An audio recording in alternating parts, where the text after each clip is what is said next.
It's all making sense to me now. And I'm so grateful that I finally have some clarity and I'm finally understanding and I'm finding my voice. So with the first month in the bag, let's have a look about what we've learned over this month. Some very unexpected things have popped up that I didn't see coming. And this whole challenge, although staying in the framework, has taken on a completely new meaning to me. Everything that's happened, I'm now seeing things in a much different light. I'm now seeing that this challenge just isn't about social media growth or becoming confident on camera. It's more about me as a person. So this is now growing into a personal growth challenge. And I don't even want to call it a personal growth challenge. I'm going to stick with the confidence and social media growth. But it really is about me personally, how far I'm willing to take this. How much do I have in me? What changes have I already seen in me? So let's go back to that first video and what happened after it and everything that's happened in the weeks since then. I remember after the first couple of days, I started to walk a little bit taller. I was like, I got this, like all the work that went into the pre-production, I guess you can call it, the lead-up work, and then once it dropped, how well it did. Yeah, I started to think that I got this. This is going to be easy. We've got good viewers, we're getting good followers, we're getting good interactions, good comments, and okay, we're off to a flying start. So everything's just going to roll on. Everything's going to be absolutely great. This challenge is going to be a breeze. It's not going to be difficult at all. Well, that didn't last long. That lasted a full week. So after that first video was uploaded, and that week was going really well. There was lots of encouraging comments, lots of views, lots of followers. We uploaded the second video, which was a bloopers from the first one, or a behind the scenes video. And that was funny. People were like relating to it and they're happy that I uploaded something like that just because it was real and all the struggles that I went through. And that all changed when I uploaded the third video, my 5-minute morning routine. Now I can tell you that video, it did bad, and that was expected because I know recording that video, I felt very uncomfortable recording it. I was very stiff. I wasn't natural. I didn't want to talk about it. I felt that in my heart of hearts, I knew that video was bad. I also had a bad feeling about it. I didn't want to make it, but I'd already made it and I needed something to go out. So I uploaded it, and that was a big mistake. I should never have uploaded it. But you commit to a schedule. You say that you're going to upload every Monday and every Friday. So you need to actually follow through. And this was mistake number one that I made. I should have recorded something else. I should have taken it in a different direction. I should have been more advanced than I actually was. Not advanced as in better, but I should have been more prepared. I should have had something else to back up. Just knew it was going to be received badly, and it was. At first I thought I might be able to escape by, but I noticed straight away because I got an email from a subscriber, someone who was following me, and they said like, dude, I was with you after that first video. I was invested. I loved your story and I wanted to see where you go with this. And then you feels like you're trying to sell your product straight away. Lost me. I'll still stick around, but I'm no longer as invested in you as I was last week. And that was the fear that I had all along, because I couldn't talk about the journal the way that I wanted to talk about it. I just wasn't there yet. I wasn't allowing that to come out so naturally. I wasn't praising it like I wanted to praise it. I was writing a script. I was following a script, but I wasn't believing it because I still wasn't comfortable in talking about these things. Because what this journal had done for me, I wanted to tell people about it, but I went about it all the wrong way. And it still haunts me today. I still think about this.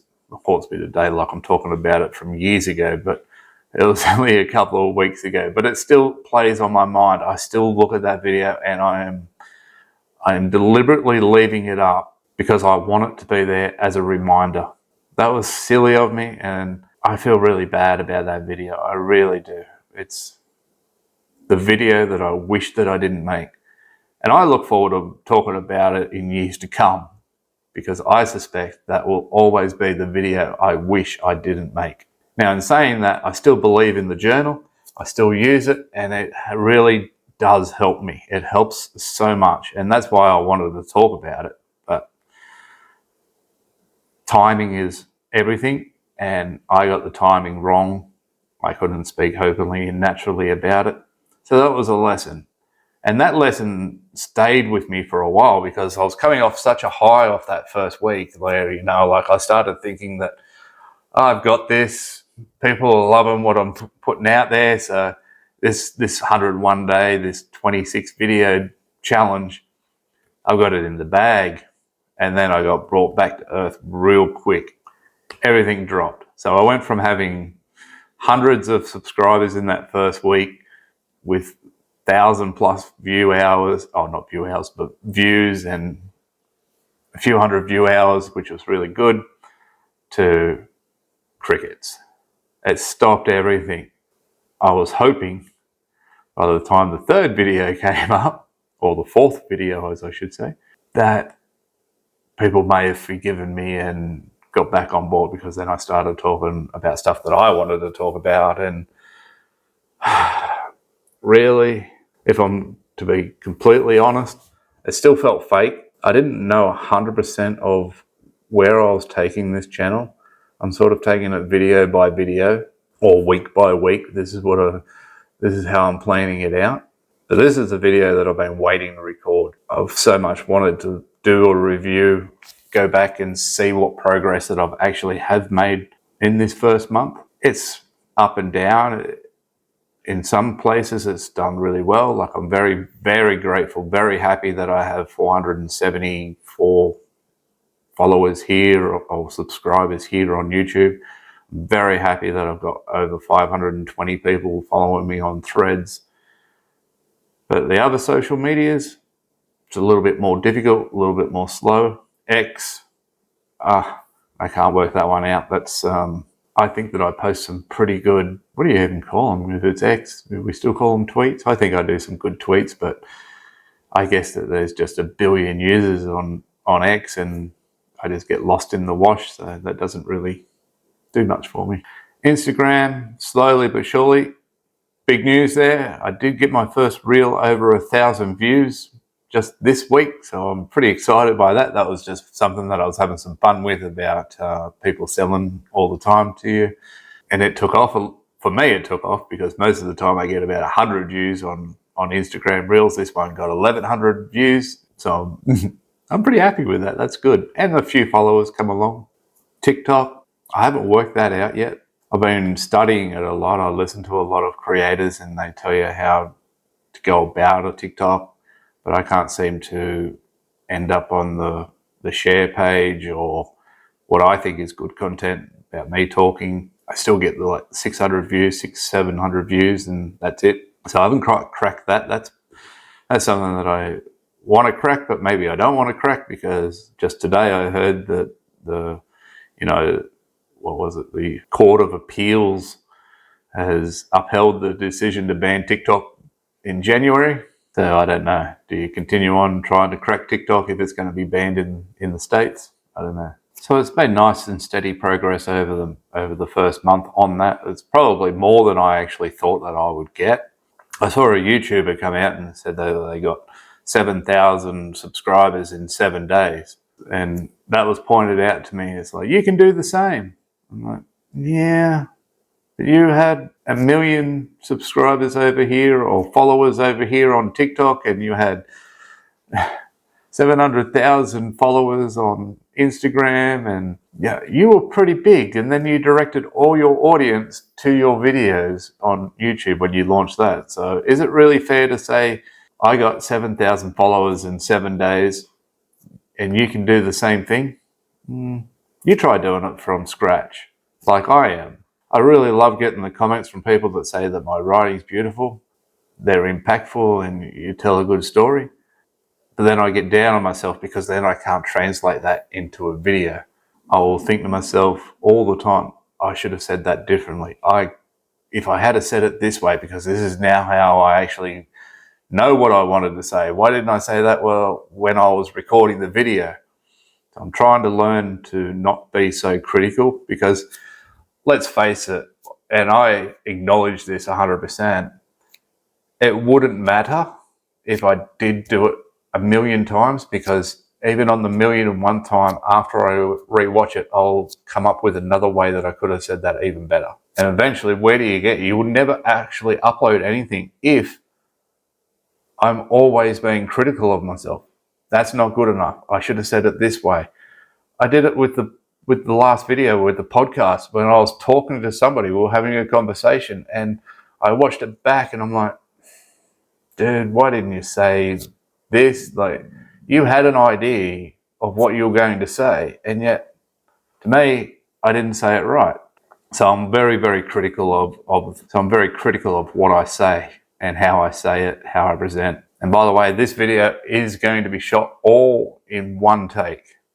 So anything that I do say is going to be, I'm not doing this over and over today. This is the live video, so to speak. I want to see how it goes. No script, I'm just speaking. I have some notes here that I am referring to just to keep me on track, and I've already gone off track because this isn't exactly what I wanted to. This isn't exactly what I intended to say here.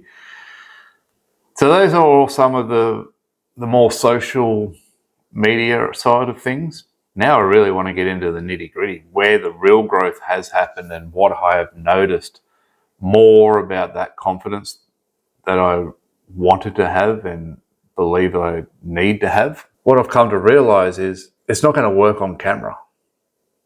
I can't just show up and record and be confident. It's a challenge within a challenge, because I need to become that person. I need to be able to become friends with the camera. But if I'm not confident for the other 23 and a half hours a day, how am I going to show up and be confident for just half an hour? And that's part of the 1% that I'm after. Again, I'm going to refer back to my self-coach journal, because it's been able to help me unblock these things or to recognize them, because I started to. In the beginning, I started with that journal, was being kind of fake, and then I thought I was being real. It's an evolution of going deeper and deeper into myself and seeing all the things that are still holding me back. One of my favorite sayings is, change your thoughts, change your life. And to a certain degree, I am. But then I noticed all these other things. But how much are you really changing your life when then you notice all these negative things that you're saying about yourself? When you're constantly going over your work and saying it's not good enough.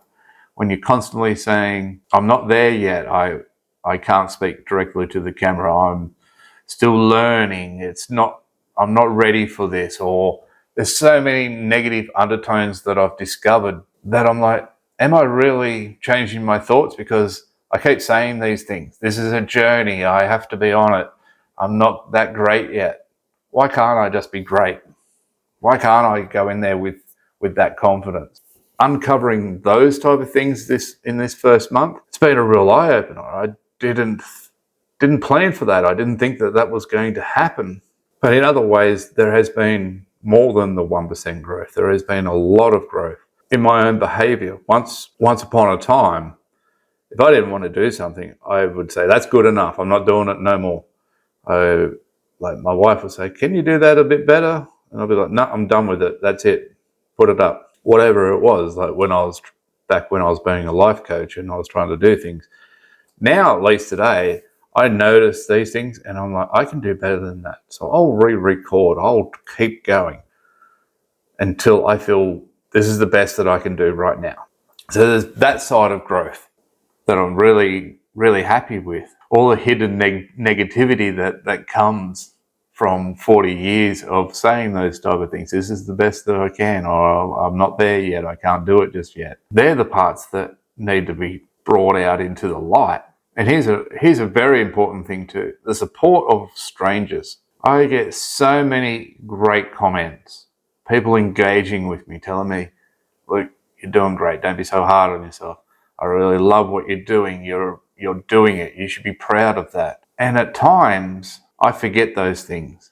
I get down on myself. We are just humans after all. On those down days, I have to remind myself that it's okay. The object here is to stay in the game, to get better, to feel better, to dig deep and to talk about the things that are very personal to you. That's going to help you grow, because the more that you bottle things up on the inside, the worse it gets for you. And I'm learning that now. I never understood it because I always grew up with, men don't speak. Be a man. Be strong. Don't let anybody get in. And I believe that for forever. Be the strong John Wayne type. So now I'm actually celebrating the small wins, something that I never did before, but it's been uncovered during this month. The small wins. Never understanding what small wins mean. And to me now, a small win is that although I didn't record a video yesterday, although I only posted a couple of things because I wasn't in the game so much, I still did it. I still posted. And today, I've come back. It's a new day. I'm coming with different energy, and I've stayed in the game. Because I can tell you, there's been time and time again where it's like, I don't want to do this. I want to quit. But I feel like I'm responsible and I'm not allowed to quit because I started this. And I started this with me becoming the opposite to what I am. And I was a quitter. If things got too hard, I quit. Now, the opposite of me, I can't quit. So I kind of held myself to that standard. And it's like, again, you want to quit. That means that you're not changing. So there's a whole lot of negativity that's pushing me forward more than the positive pulling me towards it. This is what I've uncovered during this first month, the personal growth in me. And I'm very excited about that. I'm very grateful for it. It's blown me away. And I actually do believe that I've grown. And once you understand yourself, well, then there's nothing that can really hold you back. Now, I wish, and this drives me insane, look inwards and look outwards. Look inwards for your growth. The more you look in, the more you'll grow outwards. And I thought I understood that. There's so many things that I thought that I understood and I thought I knew and I thought that I have this, I got it. But I never did it. And this month has shown me that I didn't do it. So the previous 5 years of me thinking that I know, turns out I knew fuck all. I don't want to say that too loud, but I really did. I knew nothing. Okay, come up here and give me a cuddle. Hey, shh. You got to be quiet, okay? I know. You're my beautiful girl. Yeah, you are. And lick all my coconut oil off me. So this is exactly what I wanted to review for the first month, where I actually have grown, what lessons I have learned, and what I'm going to do going forward in this next month. And as I said earlier, this is the video that I've been looking forward to doing. As soon as I sat down and started thinking about the first month, I got really excited because I actually saw the growth where I didn't expect to see it. I actually now see this challenge for what it is. And I'm so excited for the future, knowing what I now know, which is nothing. I'm not smart. I'm actually dumb, because if I was smart, I would have already known that half the stuff that I thought I knew, I actually didn't know. So now my eyes are open. So I'm going to keep using my self-coach journal. I'm going to continue to just be open and raw. I'm going to continue on with this, discovering myself and becoming more confident because I know myself. The social media growth side of things, that will take care of itself. I'm not going to focus on that no more. I'm going to still engage and I'm still going to keep myself out there, but I don't care about the numbers anymore. Because the more I become real, the more that you guys feel that I'm being real and open and honest, the more you're going to listen to me, the more the word's going to get out that, hey, this guy is, he's spitting some truths and good to listen to. I'm not trying to be famous after this challenge. And it was never set out that way. I never wanted to be. I just wanted to grow. For where I thought I wanted to grow, turns out isn't where I needed to grow. So if all that makes sense to you without Yeah. So I hope all that makes sense. And that's the things that I've learned this month. Can't wait to talk about some of the YouTubers that have helped me understand this. And I'm going to talk about them in the next video. So look out for that one where I talk about YouTubers over the age of 40